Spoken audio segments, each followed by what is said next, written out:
नमस्कार, सनातन विचार श्रृंखला में आपका स्वागत है। इस वीडियो में हम बात करेंगे कि ऐसा क्या बदलाव हमारे अंदर होना चाहिए कि हमारा प्रदर्शन उत्कृष्ट रहे, सबसे अच्छा हमारा प्रदर्शन रहे। यह बात स्वाभाविक रूप से सभी लोग मानते हैं और जानते हैं कि जब तक स्वभाव में सरलता नहीं होगी, तब तक हमारे अंदर वह परिवर्तन नहीं हो पाएगा जिससे उत्कृष्ट परिवर्तन हो सकता है। और उत्कृष्ट प्रदर्शन के लिए वह परिवर्तन आवश्यक है। यह बात हम सभी जानते हैं कि जब हमारा प्रदर्शन उत्कृष्ट होगा, तभी हम सफलता के स्वाद को चखेंगे। फिर हमारा कार्य किसी भी क्षेत्र में क्यों ना हो। यहाँ क्षेत्र मायने नहीं रखता, केवल प्रदर्शन मायने रखता है। हमें हमेशा यही ध्यान रखना है कि हमारा प्रदर्शन सबसे अच्छा कैसे हो। मानव जीवन का सारा खेल केवल उसके प्रदर्शन पर ही टिका हुआ है। हम जितने भी खिलाड़ियों को जानते हैं, उनके प्रदर्शन के कारण ही जानते हैं। जितने भी अभिनेताओं को जानते हैं, उनके प्रदर्शन को लेकर ही जानते हैं। जितने भी राजनेताओं को हम जानते हैं और अच्छा मानते हैं या बुरा मानते हैं, हम उनके प्रदर्शन को लेकर ही उनको अच्छा या बुरा मानते हैं। ऐसा सभी क्षेत्रों में होता है। इसलिए यह जानना कि हमारा प्रदर्शन अच्छे से अच्छा कैसा हो, इसको गहराई से समझना चाहिए। मनुष्य का प्रदर्शन उसका अपना स्वभाव होता है। यह स्वभाव ही है जो हम किसी दूसरे को देते हैं और उसके बदले सम्मान या अपमान प्राप्त करते हैं। मनुष्य के जीवन में उसका स्वभाव ही महत्वपूर्ण होता है, क्योंकि मनुष्य कितना भी बड़ा त्याग कर दे, अगर उसका स्वभाव ही ठीक नहीं है, तो फिर उसके द्वारा किया गया त्याग और उस त्याग का कोई अर्थ रह ही नहीं जाता है। आइए इस गहराई को हम एक कहानी के माध्यम से जानते हैं। यह कहानी इसलिए बताई जा रही है कि हम यह मान सकें कि सफल से सफल व्यक्ति भी अपने अंदर क्या परिवर्तन चाहता है। यह कहानी एक सेठ जी की है। सेठ जी इतने बड़े उदार थे, इतने धार्मिक कार्य करते थे, जन सहयोग का कार्य करते थे कि सभी लोग उनकी प्रशंसा किया करते थे। तो प्रशंसा के जवाब में सेठ जी कहते थे, भाई मेरा कुछ नहीं है, सब माँ लक्ष्मी की कृपा है। देवयोग होता है। समय आता है, एक रात सेठ जी सपना देखते हैं।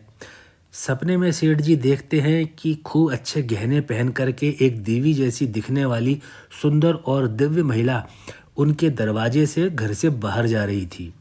सेठ जी को आश्चर्य होता है, इसलिए सपने में ही वह पूछ लेते हैं, हे देवी आप कौन हैं? यहाँ तो कब आ गई और आप वापस जा रही हैं? और किस काम से आई थी और कैसे वापस जा रही हैं? मैं आपको पहचान नहीं पा रहा हूँ। सेठ जी के इस संबोधन से उस युवती ने पलट करके देखा और बोला, हे सेठ जी, मैं धन धान्य और वैभव की देवी लक्ष्मी हूँ। लंबे समय तक मैं आपके यहाँ पर निवास कर रही थी, किंतु अब आपके यहाँ मेरा समय समाप्त हो चुका है, इसलिए मैं यह घर छोड़कर कहीं और जा रही हूँ। तो सेठ जी ने, जो हमेशा धन का सही उपयोग किया था, उनसे प्रसन्न होकर के लक्ष्मी जी बोली कि मैं अब तुम्हारे यहाँ तो नहीं रहूँगी, लेकिन तुमने अब तक इतने पुण्य किए हैं, गरीबों की सहायता की है, जनहित के कार्य करे हैं, इसलिए आवश्यकता अनुसार जो आप चाहो मांग लो। इस पर सेठ जी बोले, हे माँ, आपके दर्शन करके और आपकी वाणी से मैं तो धन्य हो गया। अब मुझे कुछ नहीं चाहिए, मेरा जीवन सार्थक हो गया, लेकिन अब मैं संतुष्ट हूँ। लेकिन यह तो सर्वविदित है कि देवी शक्तियाँ जब दर्शन देती हैं तो कुछ न कुछ वरदान अवश्य देती हैं। इसलिए लक्ष्मी जी बोली, हे सेठ जी, अपने स्वयं के लिए ना सही, अपने परिजन के लिए ही कुछ मांग लो। तब सेठ जी ने कहा, ठीक है, मेरा भरा पूरा परिवार है, मुझे एक रात का समय दीजिए, मैं विचार करके आपको कल बता दूंगा। सुबह सेठ जी की नींद जब खुलती है तो उन्होंने अपने परिवार के सभी लोगों से बात की कि इस तरह से मैंने सपना देखा है, लक्ष्मी माता जी मेरे कहने के कारण एक दिन रुक गई हैं, मुझे आज उनसे कुछ ना कुछ मांगना है। तो सभी लोग बैठिए, राय कर लेते हैं कि उनसे क्या मांगा जाए। अब परिवार के जो लोग थे, उनकी सब बातें जब सुनी तो सभी की अपनी अपनी मांग थी। सभी अपने अपने सोच से समझ रहे थे। जो ज़रूरत एक सदस्य की थी, वह ज़रूरत दूसरे की नहीं थी। इसलिए कोई आम राय नहीं बन सकी कि लक्ष्मी जी से क्या मांगा जाए। इसलिए सेठ जी ने निर्णय लिया कि वे खुद ही सोचेंगे और जो अच्छा होगा वे लक्ष्मी जी से मांग लेंगे। अब आई रात। जब रात को वापस सेठ जी ने उन लक्ष्मी जी को देखा तो लक्ष्मी जी ने पूछा कि अब तुम कुछ मांग लो, फिर मैं तुम्हें वह वरदान दे करके यहाँ से जाऊँ। तो सेठ जी ने कहा, हे माते, आपको जाना है तो खुशी से जाइए, लेकिन इतना वरदान देते जाइए कि मेरे घर में हमेशा धार्मिकता का वातावरण रहे और मेरे परिवार के सभी सदस्य अपने स्वभाव से सरल रहें। चाहे जीवन में उनके कितनी ही विपत्ति आ जाए, उनके स्वभाव की सरलता कभी नष्ट ना हो, और चाहे उनका जीवन कठिनाइयों से भरा रहे, लेकिन उनके स्वभाव में जो सरलता है वह ऐसी सरल बनी रहे जैसे कि एक जल होता है। यह सुनकर के लक्ष्मी जी हंसने लगीं और बोली, यह क्या मांग लिया सेठ जी? जिस घर के सदस्य स्वभाव से सरल होंगे वहाँ तो हमेशा ही चिंतन का माहौल बना रहेगा, और जहाँ चिंतन और मनन का माहौल रहेगा वहाँ विपदा का प्रवेश भला हो भी कैसे सकता है। जब स्वभाव में सरलता रहेगी तो नित्य दिन प्रतिदिन विकास के दरवाजे खुलेंगे, नए नए आयाम खुलेंगे। जो ऐसे स्थान या ऐसे परिवार होते हैं जहाँ स्वभाव में सरलता होती है, वहाँ तो स्वयं श्री हरि का निवास होता है, और जहाँ श्री हरि का निवास होता है उसे तो मैं चाह करके भी नहीं छोड़ सकती, क्योंकि सरल व्यक्तित्व ही विजय होने की निशानी है। जिस व्यक्ति के स्वभाव में सरलता होगी वह विजयी नहीं होगा तो विजय गाथा लिखने वाले भी तो नहीं हैं।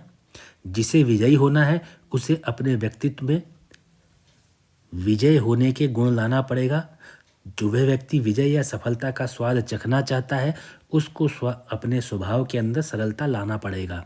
तो इस प्रकार से लक्ष्मी जी ने कहा, सेठ जी, जब आपने यह वरदान मांग लिया है तो फिर आपको मुझे यहाँ रुकने के लिए कहने की ज़रूरत नहीं है, क्योंकि यदि आप लोगों के स्वभाव में सरलता आ गई तो आपके सभी लोगों का, परिवार के सभी लोगों के स्वभाव की सरलता होने की वजह से परिवार के सभी लोगों के जो उनके जीवन के अंदर प्रदर्शन रहेगा वह उत्कृष्ट रहेगा।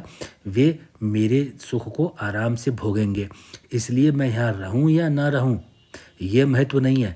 महत्व यह है जो वरदान आपने मांगा है स्वभाव की सरलता का।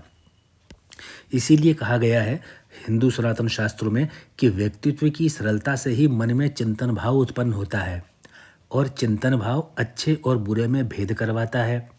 इसी के बाद प्रयास करने वाले व्यक्ति के लिए, समाज के लिए सफलता के मार्ग खुलते हैं। मनुष्य को हमेशा ध्यान रखना चाहिए कि अच्छा जीवन जीने के लिए कोई विशेष योग्यता नहीं होनी चाहिए।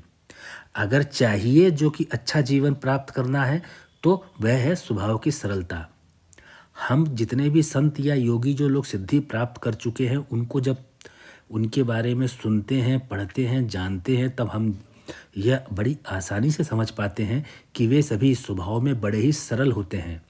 उनको पता चल चुका होता है कि जब तक अपना स्वभाव, जो हमारा प्रदर्शन है, वह उत्कृष्ट नहीं होगा तब तक ज्ञान की अनुभूति नहीं होगी। स्वभाव का सरल होना ही सभी उन्नतियों का प्रवेश द्वार है। मनुष्य का स्वभाव उसकी एक एक कोशिका में बैठा हुआ होता है, एक एक सेल के अंदर। इसलिए सरल स्वभाव का स्वामी होना कठिन जरूर है, लेकिन संभव है। एक जिस तरह से कहावत कही भी जाती है कि एक कठिन प्रश्न को सरल करो, इसका मतलब ये है कि जो सरल नहीं है वह स्वयं में एक प्रश्न है। जब तक प्रश्न को हल ना कर दिया जाए तब तक वह एक प्रश्न ही रहेगा। वह प्रश्न को जब सरल कर दिया जाएगा, यानी सॉल्व कर दिया जाएगा, हल कर दिया जाएगा, तभी जाकर के उसका उत्तर प्राप्त होगा। इसलिए जीवन एक प्रश्न ना बना रहे, उसको सरल करना बहुत आवश्यक है, और जीवन की सरलता स्वभाव से ही होती है। जब तक प्रश्न को हल ना कर दिया जाए आगे की सफलता निश्चित नहीं की जा सकती। इसलिए जीवन को सर्वोच्च ऊंचाई पर ले जाने के लिए मनुष्य को अपने स्वभाव को सरलतम बनाना आवश्यक है। हम जीवन के अंदर किसी भी क्षेत्र में कार्य करते हों, हम जीवन में कोई भी व्यापार करते हों, विद्यार्थी हों, खिलाड़ी हों, राजनेता हों, सामाजिक कर्मी हों, अगर हमारे स्वभाव में सरलता का गुण है तो हमारी उन्नति निश्चित है। क्योंकि यह बात विशेष रूप से लागू होती है कि स्वभाव की सरलता ही मनुष्य का महानतम गुण है, और जब हमने अपने अंदर महानतम गुण को उत्पन्न कर लिया तो उसके बाद में जितने भी सुख सुविधाएं हैं, जो भी हम विकास चाहते हैं, वह तो होकर ही रहेगा। तो इस प्रकार से यह वीडियो आपके सामने मानव स्वभाव के सरल होने के बाद में होने वाले लाभ और उसके महत्व के ऊपर चर्चा के लिए प्रस्तुत किया गया। मैं आपसे आशा करूँगा कि इस प्रकार के विचार आप अपने मित्रों से, सहयोगियों से, घर के बच्चों से, बड़े होते हुए युवाओं से ज़रूर साझा करें। और जो आपने यह वीडियो देखने और सुनने में अपना बहुमूल्य समय का अंश दिया, मैं उसके लिए आपका आभारी हूँ और आपको बहुत बहुत धन्यवाद देता हूँ।